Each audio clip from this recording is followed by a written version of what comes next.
What is going on, everybody? Welcome back to the channel. Aftersound here, bringing you Genesis League goals content today. We also stream right here on this channel every Tuesday, Thursday, and Sunday morning, so come by and say hello.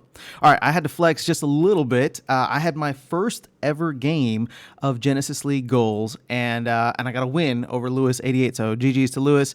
This is super exciting. I'm not going to go into much of the gameplay here, although, like I said, I've played one game, but I did want to cover my team, which I've put together with a very, very bare bones budget or salary, whatever you want to call it. So you can see here's my team. We're the ball kickers because that's what we do. And I'm going to give you kind of like the reasoning as to why I went with each player at each position. So Chris Jurinovic is my coach. We'll start there.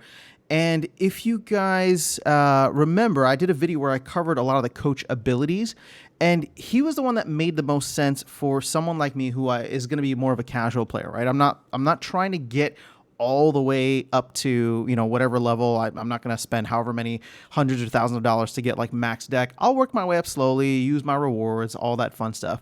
So when going through a lot of the coaches, you know, there's all different types, and I wanted a coach that was going to be somebody that could impact the entire team rather than just specific abilities, right? Like shooting or blocking or tackling or dribbling, whatever it is. So I was looking across the board, and I found him to be not only price effective. He was like in the bottom 5 or so, or bottom like third of coach like prices, like $2.09 is what I think I got him for. But I like because I expect to lose a lot if I'm going up against more competitive teams. I like the fact that whenever I'm losing, all chances for success increase, and when I'm winning, all chances for success decrease. I mean, obviously that's not great, but it will help to keep me in the game, and you know, maybe I just win all of my games by excuse me, a very, very slim margin. So that's kind of where my head was at with choosing the coach. Now, in going to let's go back here. Now, in going to the goalie, and I don't, you know, let's see if I can pop in here and see the prices. So I went with a decently, you know, priced goalie in this case because, again, I'm expecting not to be a very competitive team. So I wanted somebody that was going to at least have a block of 7 plus. So I went with the minimum here with Zach McMath. And before I should have said this at the beginning, I don't follow MLS, so I don't know a lot of these players.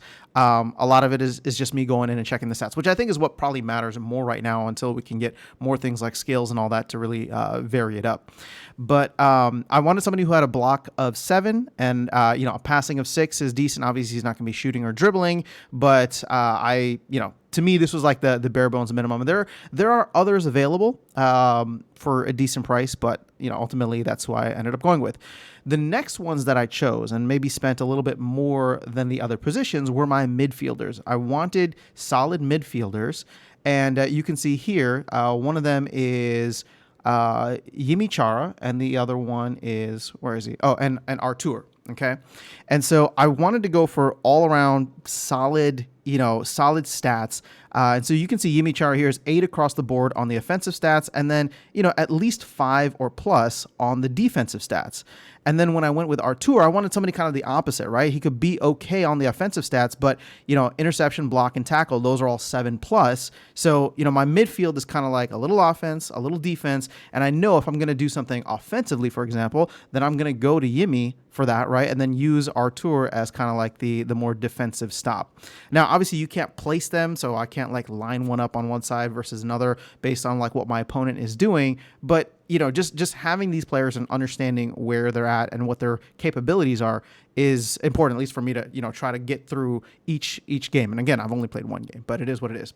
Then I went to defenders, and you can see here, I tried to go a little bit heavier on defenders. Well, here, let me just share. So Yimi Chara, I got him for 25 cents, right? So that's the bare minimum, right? And then Artur, I believe I got him, I don't know how much I paid for him, but you can see him there for 30 cents, right? So it wasn't anything too crazy. Now let's go to the defenders, and you can see here, obviously I have solid defenders in my opinion. Both of them, right? Nathan Harriel and John Tolkien have 2 stats that are 10. So you got interception and tackle, interception and tackle. Both of those are at 10. So in my opinion, I feel like they're very solid defenders. Block at 7 and block at 6 respectively. I was able to get these guys for a decent value. I mean, there's one on the market for 30 cents for John Tolkien, and then for Nathan Harriel, let's see where he is at. Oh, come on. Don't do that to me, game. All right, let's try going back in. Sorry about that. All right, let's just hard refresh and see what happens. Okay. Well, you know what? I'm not even going to bother going in, but he's anywhere between like the 25 to 30 cent range. Now, finally, I went with decent forwards. So you can see here, Brandon Vasquez and Jonathan Lewis. Both of them have solid stats. Now, I did pay a little bit more of a premium for Brandon Vasquez, and let's see if we can. Yeah, his estimated value is 40 cents. So I went up higher than like the 25-cent minimum. I hate how these keep moving, but okay. So we have Jonathan Lewis and Brandon Vasquez. Okay, so with Brandon Vasquez, this was kind of like my higher spend, right? Because I was just like, I want somebody that can shoot and has a 9+, right? And then the other side of this, Jonathan Lewis, he's got, I mean, they're both okay at passing, but he can dribble, and then his shoot is still at 7, right? So in a way, I'm looking at this because you can shoot either from like the position right before you get to the goal, or the position before where, you know, there might be two people that end up blocking it. So I wanted to have two different options there. Went with one that had a high shoot, and then another one that had a high dribble that could get into that spot. And I'm actually not even sure. I wish I could go back and see the game to see who had scored all the goals for me, because there was one player, I'm assuming it was Jonathan Lewis, that was scoring just because their dribble was so high to get right next to the goal. But that's kind of where my head is at in terms of the team that I have. Again, this is just a starter team. I would say that I spent less than $5 on it. So, you know, franchise license plus this team is about, you know, less than $15. Again, I don't know what to expect. I don't know how competitive I'm going to be, but I've played one game and it was actually really fun. So I'm excited to jump into more, and I'll probably be doing more live streams or more content based on this. But let me know your thoughts in the comments below, whether you're an MLS fan or you're just in it for the numbers, and, you know, like, are these good players? Are these players that you're fans of? Because I might start watching a little more MLS, especially as we get into the playoffs, just to check out some of these players and see how they are, you know, IRL.